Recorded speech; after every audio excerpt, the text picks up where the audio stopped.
Hello दोस्तों, सभी को मेरा नमस्कार, सलाम, सत श्री अकाल। स्वागत है आप सभी का हमारे यूट्यूब चैनल पर। आशा करता हूँ आपको ये वीडियो पसंद आएगी। अगर वीडियो में दी गई जानकारी में किसी भी प्रकार की कोई भी त्रुटि पाई जाती है या फिर किसी प्रकार की कोई आपत्ति हो आपको या फिर हमसे कोई भी सवाल किसी भी वीडियो से रिलेटेड कोई भी सवाल पूछना हो तो वीडियो पे कमेंट ज़रूर करें। दोस्तों हमारी लिस्ट में ये पहला प्रश्न है, रेड क्रॉस के संस्थापक कौन हैं? या जो रेड क्रॉस संस्था है, उसके संस्थापक कौन हैं? तो इस प्रश्न का पहला ऑप्शन है Louis Pasteur, option B Henry Dunant, option C Antonio Guterres या ऑप्शन डी टिम बर्न्स। तो इस प्रश्न का सही आंसर है option B Henry Dunant. Henry Dunant को जो है रेड क्रॉस संस्था का संस्थापक माना जाता है। अब अगर बात करें हम रेड क्रॉस दिवस की, तो रेड क्रॉस दिवस जो है प्रतिवर्ष 8 मई मई को जो मनाया जाता है। यह दिवस जो है रेड क्रॉस के संस्थापक और शांति के पहले नोबेल पुरस्कार विजेता जीन हेनरी डुनांट के जन्मदिन के उपलक्ष्य पर मनाया जाता है। और जीन हेनरी डुनांट जो है रेड क्रॉस संस्था के संस्थापक हैं। अगला प्रश्न है, घिंगा रोग किसकी कमी से होता है? तो इस प्रश्न का पहला ऑप्शन है vitamin A, option B fat, option C protein या ऑप्शन डी आयोडीन। तो इस प्रश्न का सही आंसर है ऑप्शन डी आयोडीन। आयोडीन की कमी के कारण जो है थायराइड जो ग्रंथि होती है उसमें सूजन आ जाती है जिससे गला फूल जाता है। ये रोग उन क्षेत्रों में ज़्यादातर होता है जहाँ पानी में आयोडीन की मात्रा बहुत कम होती है या आयोडीन नहीं होता है, बिल्कुल भी नहीं होता है। नेक्स्ट क्वेश्चन है, किस मुगल शासक ने धार्मिक संप्रदाय दीन ए इलाही की स्थापना की थी? तो इस प्रश्न का पहला ऑप्शन है Babur, option B Humayun, option C Akbar या ऑप्शन डी शाहजहां। तो इस प्रश्न का सही आंसर है ऑप्शन सी अकबर। अकबर ने जो है दीन ए इलाही धार्मिक संप्रदाय की स्थापना 1582 ईस्वी में की थी, जिसमें धर्मों के सभी धर्मों के जो है मूल तत्वों जैसे हिंदू धर्म हो गया, इस्लाम धर्म, पारसी हो गया, जैन एवं ईसाई धर्म के जो मूल विचार होते हैं उनको सम्मिलित किया गया था। अगला प्रश्न है, खिलाड़ी धनराज पिल्ले कौन से खेल से संबंधित हैं? खिलाड़ी धनराज पिल्ले जो हैं उनका संबंध किस खेल से है? तो इस प्रश्न का पहला ऑप्शन है cricket, option B football, option C golf या ऑप्शन डी हॉकी। तो इस प्रश्न का सही आंसर है option D hockey. Dhanraj Pillay जो हैं वो हॉकी खेल से संबंधित हैं। अगला प्रश्न है, निम्नलिखित में से वो कौन सा पहला क्षेत्र था जो स्वतंत्रता के बाद भारत का अंग बना? तो इस प्रश्न का पहला ऑप्शन है जम्मू और Kashmir, option B Goa, option C Dadra एवं नगर हवेली या ऑप्शन डी दमन एवं दीव। तो इस प्रश्न का जो सही आंसर है वो है ऑप्शन ए जम्मू और कश्मीर। 15 अगस्त 1947 को जो है कश्मीर एक रियासत थी जिसके राजा डोगरा शासक महाराजा हरि सिंह थे। स्वतंत्रता के बाद और कश्मीर ऐसा पहला क्षेत्र था जो भारत का अंग बना था। अगला प्रश्न है, भारत के संघीय क्षेत्र लक्षद्वीप की राजधानी कौन सी है? तो इस प्रश्न का पहला ऑप्शन है Imphal, option B Kavaratti, option C Manipur या ऑप्शन डी नागालैंड। तो इस प्रश्न का सही आंसर है ऑप्शन बी कवरत्ती। कवरत्ती जो है भारत की यूनियन टेरिटरी जो लक्षद्वीप है उसकी राजधानी है। अगला प्रश्न है, चीन की मुद्रा कौन सी है? चीन की मुद्रा, तो इस प्रश्न का पहला ऑप्शन है renminbi, option B yuan, option C jiao या ऑप्शन डी फैन।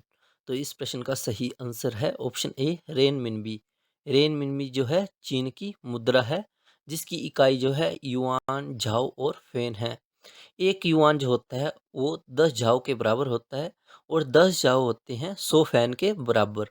तो जो है रेनमिनबी जो है चीन की मुद्रा है। अगला प्रश्न है, स्वामी विवेकानंद स्मारक कहाँ स्थित है? स्वामी विवेकानंद का जो स्मारक है वो कहाँ स्थित है? तो इस प्रश्न का पहला ऑप्शन है Sabarmati, option B Kanyakumari, option C India gate या ऑप्शन डी राष्ट्रपति भवन। तो इस प्रश्न का जो सही आंसर है वो है ऑप्शन बी कन्याकुमारी। स्वामी विवेकानंद का जो स्मारक है वो कन्याकुमारी में स्थित है। अगला प्रश्न है, दक्षेश या सारक का मुख्यालय कहाँ स्थित है? तो इस प्रश्न का पहला ऑप्शन है Kathmandu, option B Kinnaur, option C Tibet या ऑप्शन डी भूटान। तो इस प्रश्न का सही आंसर है ऑप्शन ए काठमांडू। काठमांडू जो है नेपाल में स्थित है। सार्क जो है एक साउथ एशिया का अंतर सरकारी संगठन है जिसका गठन 8 दिसंबर 1985 में किया गया था। इसका मुख्यालय जो है नेपाल की राजधानी काठमांडू में स्थित है। नेक्स्ट क्वेश्चन है, दक्षेस या सार्क के कितने देश सदस्य हैं? तो इस प्रश्न का पहला ऑप्शन है 5, ऑप्शन बी 10, ऑप्शन सी 8 या ऑप्शन डी 15। तो इस प्रश्न का सही आंसर है ऑप्शन सी 8। सार्क के सदस्य देश 8 हैं। तो 8 सदस्य देश कौन से हैं? तो पहला है भारत, नेपाल, बांग्लादेश, श्रीलंका, मालदीव, भूटान, पाकिस्तान और अफगानिस्तान। ये जो 8 देश हैं वो सार्क के सदस्य देश हैं। दोस्तों, अगर अभी तक आपने चैनल को सब्सक्राइब नहीं किया है तो कृपया करके चैनल को सब्सक्राइब कर लें और बेल आइकन को ऑन करना ना भूलें। तो अब आइए बढ़ते हैं हम अपने नेक्स्ट प्रश्न की ओर। अगला प्रश्न है, भारत का सबसे बड़ा बांध कौन सा है? इस प्रश्न में हम लंबाई में बात करेंगे। तो लंबाई में जो है भारत का सबसे बड़ा बांध कौन सा है? तो इस प्रश्न का पहला ऑप्शन है टिहरी बांध, ऑप्शन बी हीराकुंड बांध, ऑप्शन सी भाखड़ा बांध या ऑप्शन डी रंजीत सागर। तो इस प्रश्न का सही आंसर है ऑप्शन बी हीराकुंड बांध। हीराकुंड बांध जो कि संबलपुर में स्थित है और महानदी पर बना है। इस बांध की जो लंबाई है लगभग 25.8 किलोमीटर है, जो कि देश का सबसे लंबा बांध है। नेक्स्ट क्वेश्चन है, होपमैन कप किस खेल से संबंधित है? तो इस प्रश्न का पहला ऑप्शन है basketball, option B snooker, option C hockey या ऑप्शन डी टेनिस। तो इस प्रश्न का सही आंसर है option D tennis. Hopman cup जो है वो टेनिस खेल से संबंधित है। अगला प्रश्न है, हीमोग्लोबिन की कमी से होने वाला रोग कौन सा है? तो इस प्रश्न का पहला ऑप्शन है निमोनिया, ऑप्शन बी हैजा, ऑप्शन सी एनीमिया या option D black fever.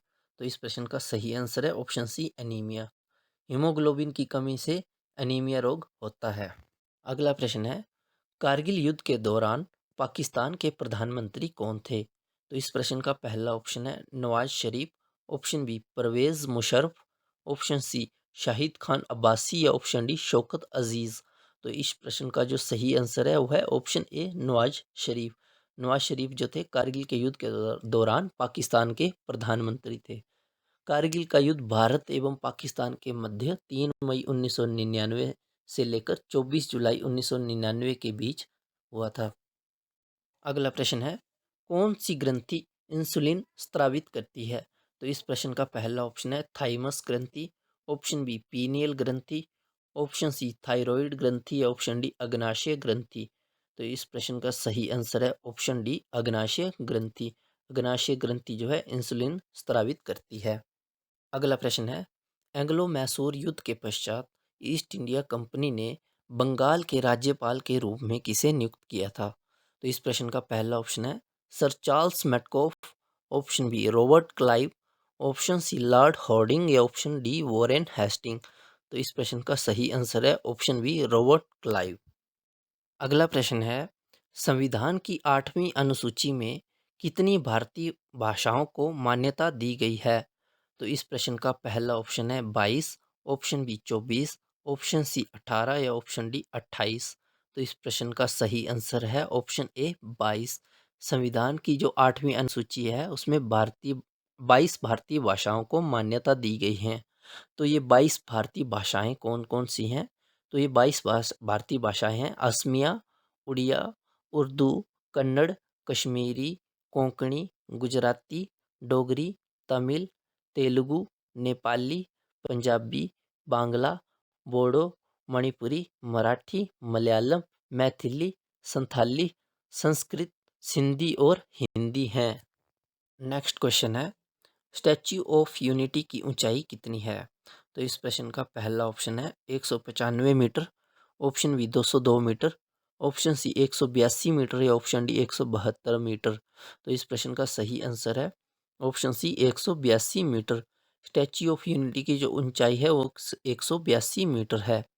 Gujarat में सरदार सरोवर बांध के सामने सरदार वल्लभ भाई पटेल की जो है 182 मीटर ऊंची लौह प्रतिमा का निर्माण किया गया है। तो सरदार वल्लभ भाई पटेल जी कौन थे?